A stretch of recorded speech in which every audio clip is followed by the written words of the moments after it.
झपाटलेलापासून मला वाटतं तुझी सुरुवात झाली ना, पण ती सुरुवात कशी झाली? झपाटलेला हा माझा सुपर डुपर हिट पिक्चर म्हणून मी तेव्हापासून माझी सुरुवात म्हणते.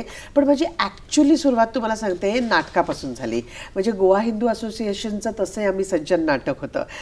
त्याच्यात म्हणजे माझं कॅलिबर खूप आहे हो, पण तेव्हा लोकांनी ओळखलं नव्हतं.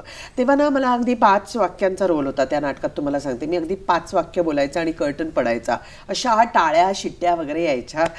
त्यावेळेला लोकांना कळलं मी माझं कॅलिबर किती आहे ते आणि मी किती ग्रेट ॲक्ट्रेस आहे. असं हळूहळू करत लोकांना एकाला कळलं, दुसऱ्याला कळलं, तिसऱ्याला कळलं, चौथ्याला कळलं, असं सगळ्यांना कळत कळत गेलं. आणि मी तिथून मालिकेमध्ये आले, त्यातून पिक्चरमध्ये आले आणि नंतर झपाटलेला. आणि म्हणून मी झपाटलेला ह्या पिक्चरला माझा जन्म झाला असं समजते. आणि म्हणून मी 16 वर्षाची आहे. परत मी वयावर आले. I am sorry. वा वा वा वा. आता मला विचारावं असं वाटतं की नाटक, सिनेमा आणि सिरियल हे तिन्ही माध्यमं वेगवेगळी आहेत, बरोबर? या तिन्ही माध्यमांपैकी तुला आवडणारं सगळ्यात जास्त हे कुठलं माध्यम आहे?